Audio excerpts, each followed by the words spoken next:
Paz a vosotros. Bienvenidos a una lección más. Lección 7. Fecha. 11 de febrero del 2023. Título de la lección. Hambre y sed de justicia. Textos para leer en casa. Mateo 5:6. Énfasis de la lección. El deseo imperante de ajustarse a la voluntad del Señor. Texto clave de la lección o para memorizar. Bienaventurados los que tienen hambre y sed de justicia, porque ellos serán saciados.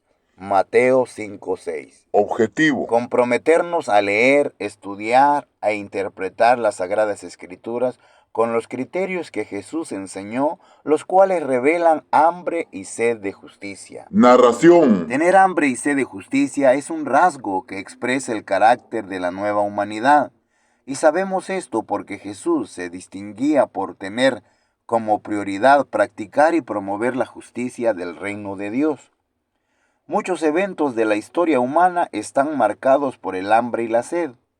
La historia universal ha planteado que el desarrollo de la cultura, de las ciudades y de los grandes imperios se puede explicar a partir de la manera en que el ser humano buscó asegurarse el alimento y el agua.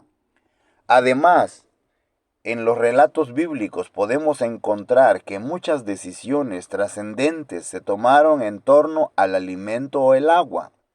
El primer pecado del hombre se debió a que comieron. Abraham fue a vivir a Egipto, lo mismo que Isaac a la tierra de los filisteos. Debido al hambre que hubo en la tierra, Esaú decidió vender su derecho de primogenitura porque tenía hambre. Los sueños de José, su ascenso al trono en Egipto y la migración de los hijos de Jacob obedecieron a que hubo hambre en la tierra. Una de las quejas de los israelitas en el desierto con Moisés se debió al hambre o a la sed que decían tener. Podríamos señalar mucho más ejemplos. El hambre y la sed han estado presentes como una sombra que acompaña al ser humano de forma permanente y no desaparece porque uno come o bebe y a las pocas horas vuelve a manifestarse.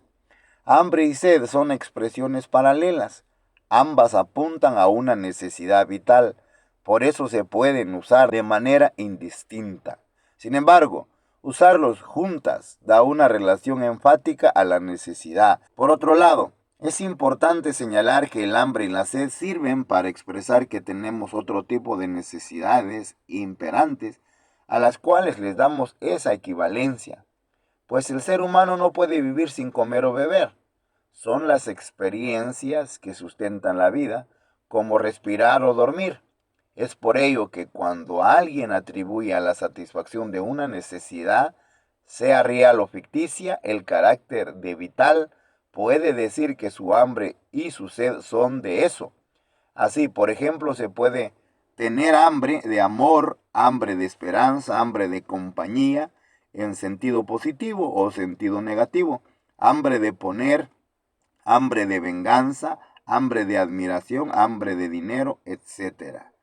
En síntesis, tener hambre y sed de justicia indica que el discípulo, como nueva humanidad, se distingue porque reconoce que si no practica la justicia se debilita, desfallece y muere, que así como el ser humano común se levanta cada mañana y sale a trabajar para buscar el sustento para él y los suyos, quien ha nacido de nuevo, adquiere un nuevo impulso que se impone a sus instintos más elementales, como comer y beber, y la imperiosa necesidad que lo mueve, que lo hace levantarse de la cama cada mañana, que lo guía a tomar decisiones, que lo empuja a luchar, que abandera sus movimientos, es el deseo de ver satisfecha la justicia. Pero, ¿qué es la justicia?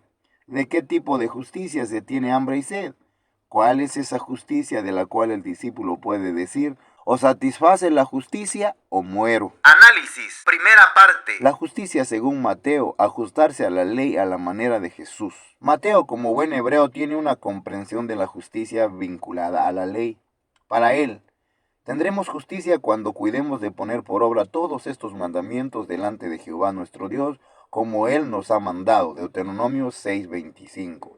Inciso 1. Para el hebreo, la justicia tiene una referencia objetiva. la instrucción de Dios expresada en las escrituras sagradas, la ley y los profetas.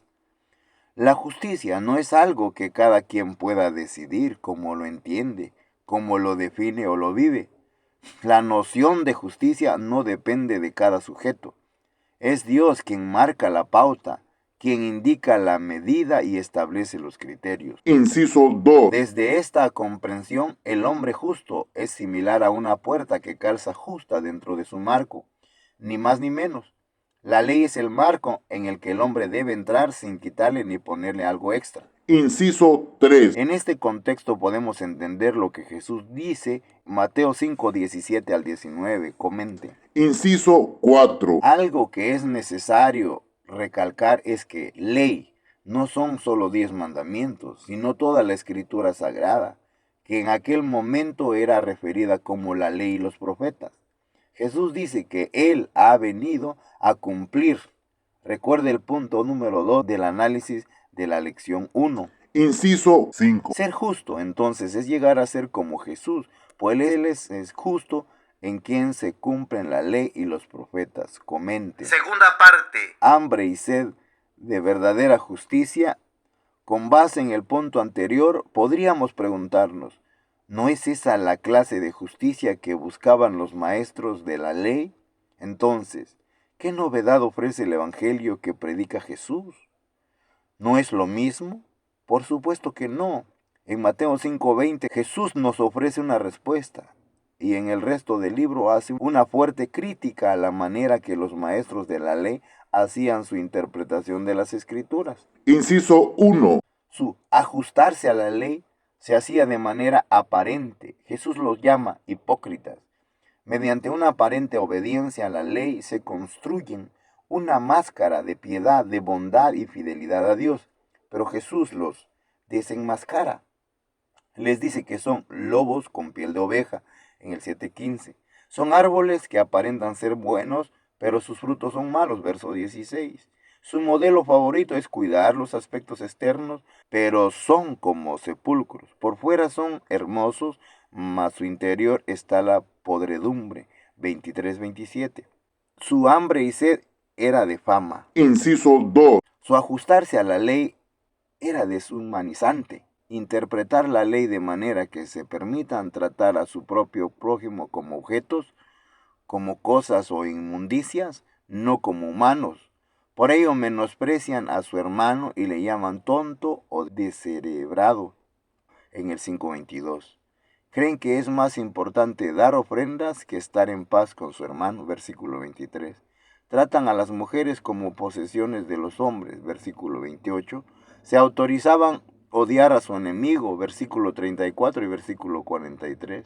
O erigirse como jueces de quienes consideraban más pecadores que ellos, en el 7:1 y 5, etc. Con ello evidenciaban que lo que los movía era hambre y sed de poder. Inciso 3. Su ajustarse a la ley era opresor. Su interpretación servía para mantener al pueblo bajo su dominio. Imponían sus creencias y tradiciones y marginaban, perseguían o condenaban, incluso a muerte, a quienes no pensaban como ellos. Estaban movidos por hambre y sed de dominio. Inciso 4. Su ajustarse a la ley servía para justificar sus intenciones oscuras y mezquinas. Estaban movidos por el hambre y la sed de reconocimiento. Sus interpretaciones los llevaban a prácticas de simulación con tal de ser vistos y reconocidos por la gente. En el 6:1, 4 y 6 y versículo 18. Inciso 5. Su ajustarse a la ley buscaba hacerse de ganancias. Sus interpretaciones eran el fundamento para justificar el robo y la rapiña, según el capítulo 23, versículo 14 y el versículo 25. Eran movidos por hambre y sed de obtener posesiones y riquezas. Aplicación. Nuestra manera de interpretar las Escrituras revela de que tenemos hambre y sed. Si tenemos hambre y sed de justicia, si de verdad queremos ajustarnos a la voluntad de Dios y encontrar en Él nuestra satisfacción, será necesario sustentarnos en varios principios que se describen en las bienaventuranzas para interpretar las Escrituras. Inciso 1. Interprete con actitud de pobreza espiritual. no como mérito, ni para hacer mérito, sino como necesitados de Dios y de gracia, no como suficientes para obedecer, sino sabiendo que nuestra capacidad está en la gracia y el amor de Dios. Inciso 2. Interprete con mansedumbre. El propósito principal es la disposición a la obediencia personal, no el imponer cargas a otros. También debemos tener cuidado de no interpretar la Escritura de manera ociosa o por morbo. Segunda de Pedro capítulo 1, versículo del 5 al 9. Estas actitudes descubren que no tenemos hambre de justicia, sino de curiosidad intelectual, lo cual lleva al envanecimiento. 1 Corintios capítulo 8, versículo 19. Inciso 3. Interprete desde el dolor por el pecado. Vayamos a las Escrituras para encontrar inspiración y guía, con el propósito de contribuir para disminuir el efecto doloroso del pecado en nuestra vida y en el mundo. Inciso 4. Interprete desde la misericordia. El criterio de la misericordia es hacer a otros lo que deseamos que hagan por mí. Mateo capítulo 7, versículo 12. O aplicar a otros la medida con la que estamos dispuestos a ser medidos. Mateo 7, 29. No interpretemos las Escrituras para tener como juzgar a los demás, sino para deshacernos de la viga que hay en nuestro ojo. Capítulo 7, versículo 5. Inciso 5. Interprete desde la pureza del corazón, sin hipocresía, sin doble agenda o doble moral, ni con doble intención. No se interpreta para nuestra conveniencia, sino para dar gloria a Dios, con quien esperamos vernos cara a cara. Inciso 6. Interprete como pacificador. Vamos a la Escritura para encontrar sabiduría y entendimiento, de manera que estemos preparados para toda buena obra que contribuye al bienestar y a la armonía entre los hombres y con la creación. Inciso 7. Interprete con disposición a padecer por causa de la justicia. Interpretemos sabiendo que la amistad con Dios es enemistad con el sistema corrupto del mundo. Por lo tanto, quien interpreta la Escritura debe hacerlo con la valentía de aceptar el rechazo o la persecución y el gozo de la esperanza de un mundo justo y un galardón grandioso. Conclusión. Para la formación de una nueva humanidad tenemos como recurso la revelación de Dios en la naturaleza, en las Escrituras, en Jesucristo y la que nos recuerda el Espíritu Santo. Como discípulos de Cristo necesitamos ser hábiles intérpretes de la revelación de Dios y más que hábiles, fieles. Somos bienaventurados porque si anhelamos con hambre y sed llegar a ser como Jesús, el Padre nos saciará, nos dará sus manjares y nutrirá nuestro ser, hasta que lleguemos a ser justos como nuestro Señor Jesucristo es justo. Amén. paz a vosotros.